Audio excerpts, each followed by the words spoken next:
यज्ञ कितने प्रकार के होते हैं? सात्विक यज्ञ, राजस्व यज्ञ, तामस यज्ञ और मानस यज्ञ। अब आप पे समय हो तो ये फायदे की बात तो है। कई लोग तो ये कहते हैं महाराज हमारे पास में तो पैसा ही नहीं, यज्ञ कैसे करें?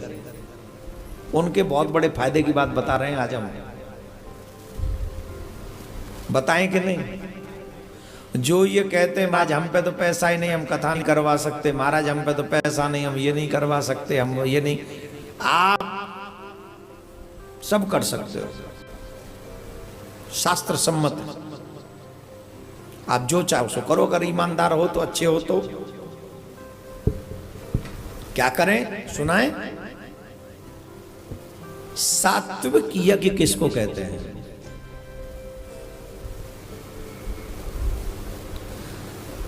चार चीजें हैं, सात्विक, राजस, तामस और मानस।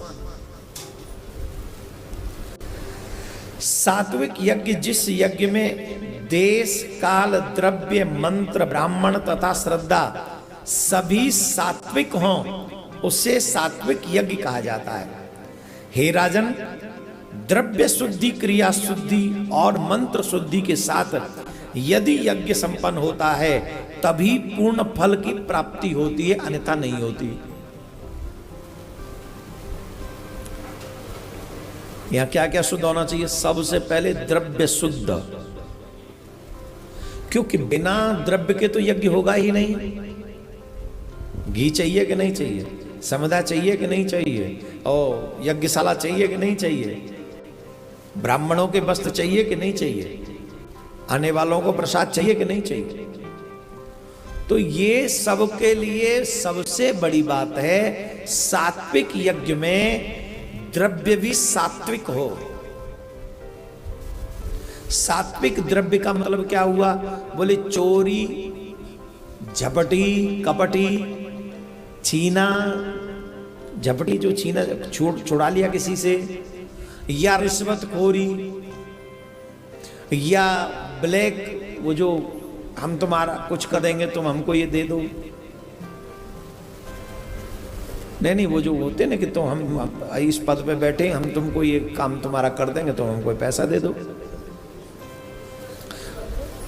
अब आजकल की भाषा में उसे रिश्वत कहाँ कहते हैं, कुछ और कहते हैं।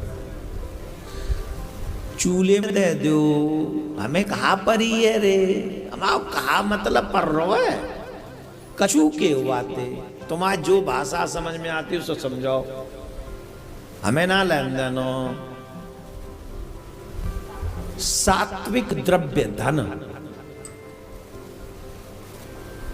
जिस धन में कोई भी गलत मार्ग न चुना गया हो, तुम्हारी ही मेहनत की कमाई हो, पहली शर्त है सात्विक यज्ञ में कि वही धन लगे उस यज्ञ में। दूसरा, मंत्र शुद्ध हो। कई जगह पे ऐसे मंत्रों का उच्चारण होता है जो अशुद्ध हो जाते हैं, उस यज्ञ में मंत्र भी शुद्ध हो। ब्राह्मण देवता भी पूर्ण शुद्ध हो, और श्रद्धा के साथ जो यज्ञ होता है उसी का पूर्ण फल मिलता है। अब कई जगह तो हम भी गए यज्ञ में, जजमान बड़े दुखी होकर देता ही रहता होती, स्वाहा स्वाहा स्वाहा, और पत्नी कहती थोड़ा ऐसे बस बैठो, चुप, स्वाहा। नहीं, मजाक नहीं कर रहे हैं, हम सच्ची बोल रहे हैं। आप जाके यज्ञशाला में जजमानों की हालत देखो, सिर्फ मूड मुड़ाने से कोई जजमान नहीं बन जाएगा। तभी तो यज्ञों का वो फल नहीं मिल रहा जो मिलना चाहिए।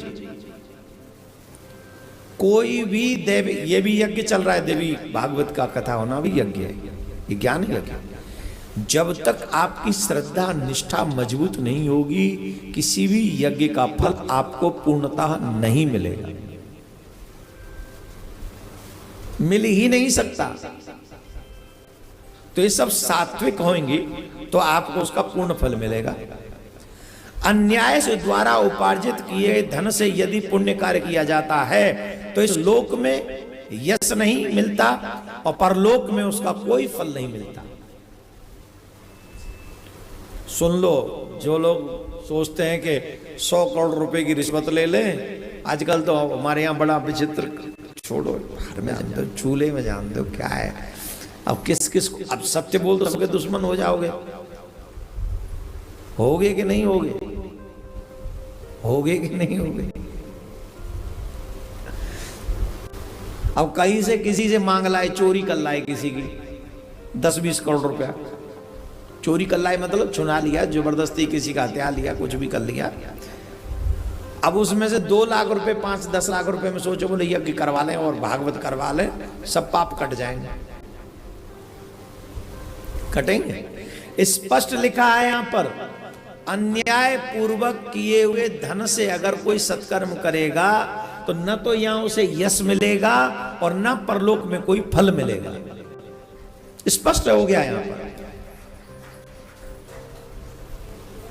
कई लोग ऐसे भी होते हैं, बैठे रहते हैं एक कंपनी में, दूसरी कंपनी से रिश्वत ले लेते हैं, उस कंपनी को गिराने के लिए काम करते हैं, लेते हैं 10-20 लाख रुपए, 2-4 लाख रुपए से बोले चलो मंदिर बनवा देते हैं। तो हनुमान जी खुश होंगे? बोलो, प्रिया कांजू खुश होंगे? अपयश का पात्र बन जाओगे तुम। अगर चाहते हो तुम अपयश का पात्र न बनो तो कोई भी सत्कर्म ईमानदारी की, मेहनत की कमाई से ही करना चाहिए। उसका फल पूर्णता लगता है, पूर्णतः लगता है। इसीलिए यहां लिखा हुआ न्यायपूर्वक उपार्जित धन से ही, पुण्य कार्य करने से ही इस लोक में कीर्ति की प्राप्ति होती है और परलोक में उसका सुंदर फल मिलता है। दूसरा यज्ञ है राजस यज्ञ। राजस यज्ञ किसे कहते हैं?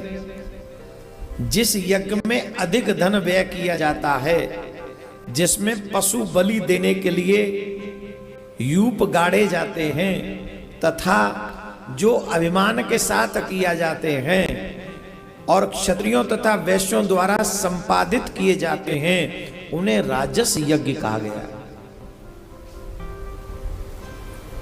उन्हें राजस यज्ञ कहा गया, सात्विक यज्ञ नहीं।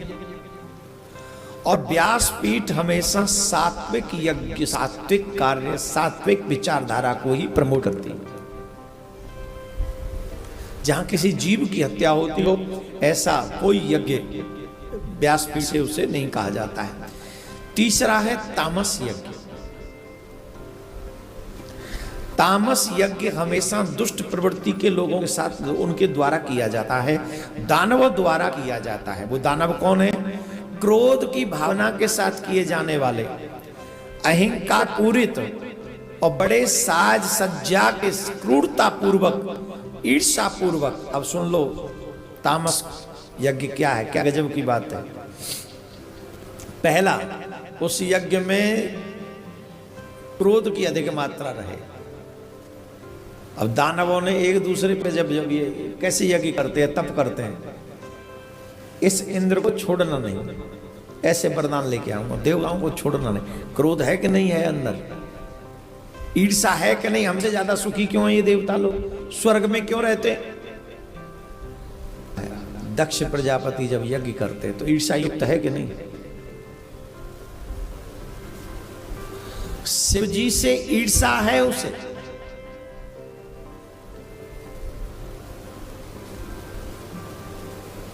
शिव जी को अपमानित करने की इच्छा से उसने यज्ञ किया। जिस यज्ञ के कर्ता को क्रोध बहुत आता हो, वो क्रोधी हो, अहंकारी हो, क्रूरता पूर्वक उसका व्यवहार हो और ईर्षा करता हो, ऐसे यज्ञ कर्ता को या ऐसे यज्ञ को तामस यज्ञ कहा गया। तीसरा यज्ञ हो गया। चौथा जो यज्ञ है वो बड़ा श्रेष्ठ है, मानस यज्ञ।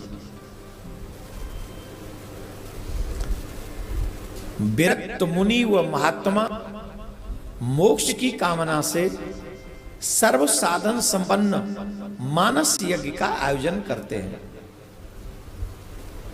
अन्य सभी प्रकार के यज्ञों में द्रव्य, श्रद्धा, ब्राह्मण, देश और कर्मों में कुछ कमी रह जा सकती है। अतः अन्य यज्ञ जो मानस यज्ञ की तरह पूर्ण नहीं माने गए। तो वहां तो हो सकता है ब्राह्मण देव कोई गलती कर दें, हो सकता है वहां धन की कमी पड़ जाए, हो सकता है वहां किसी और वस्तु की कमी पड़ जाए, पर मानस यज्ञ में किसी की भी कमी नहीं पड़ेगी। सबसे सरल है। जब मनुष्य मन इंद्रियों के विषयों का परित्याग करके, सबसे बड़ी बात क्या है, अपनी मानस यज्ञ करने का अधिकारी कौन है? तो सोच रहे होंगे सबसे सस्ता यज्ञ यही है, हरद लगे ना, फिटकरी रंग चौको चढ़ जाए, पंडित जी को दक्षिणा भी नहीं देनी पड़ेगी और मंडप भी नहीं लगवाना पड़ेगा, माइक भी नहीं लगवाना पड़ेगा, कुछ करना ही नहीं है, सब बढ़िया हो जाएगा। यही काम सबसे अच्छा है। लेकिन इसका अधिकारी कौन है? जिसने अपनी इंद्रियों को कंट्रोल में कर लिया है। इंद्रियों के विषयों का परित्याग करके पवित्र हो जाता है, तभी मांस यज्ञ करने का अधिकारी होता है। इंद्रियां कंट्रोल में नहीं है तो आप मानस अधिकारी नहीं हो गए, मानस यज्ञ अधिकारी नहीं हो सकते। क्यों? वो सारी क्रिया जो होगी वो मन से होगी, और अगर आपकी इंद्रियां कंट्रोल में नहीं हुई तो आपका मन तो इधर उधर किधर विधर कहीं भी चला जाएगा। जाएगा नहीं जाएगा? तो यज्ञ में विघ्न पड़ा कि नहीं पड़ा? मानस यज्ञ के लिए सर्वप्रथम मन को परिशुद्ध तथा गुण से रहित बनाना चाहिए।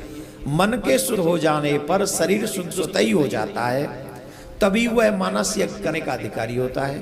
तत्पश्चात वह अपने मन में पवित्र यज्ञीय वृक्षों से निर्मित सुंदर स्तंभों से अलंकृत अनेक योजन विस्तार वाले यज्ञ मंडप रचना करे। मन ही मन में उसमें विशाल यज्ञ वेदी की कल्पना करे, उस पर मासिक अग्नि विधि पूर्वक स्थापित करे।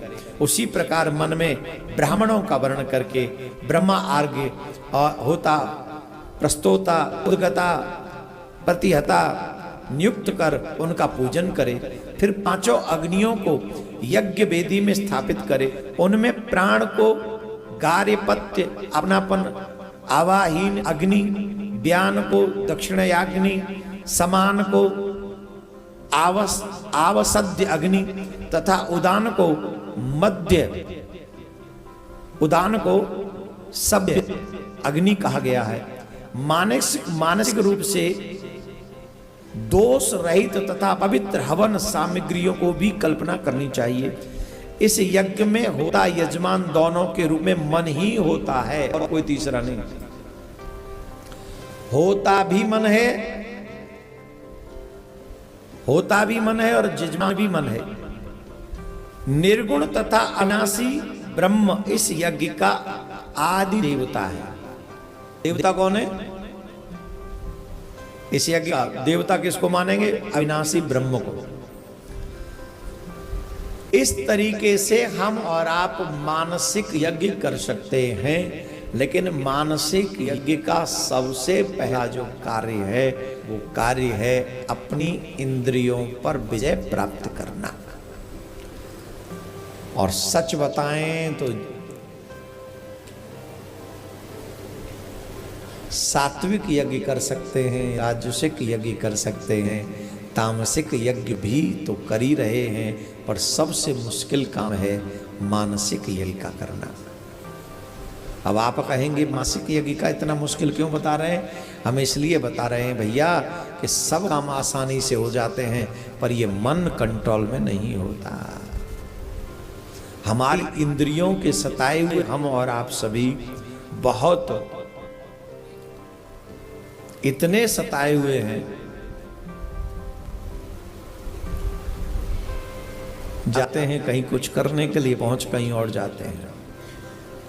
और यही हमारा असंतोष, हमारे जीवन का असंतोष, इंद्रियों के द्वारा पराजित होना, बार बार हमको 84 लाख योनियों में भटका रहा है। तो कैसे भी करके हमें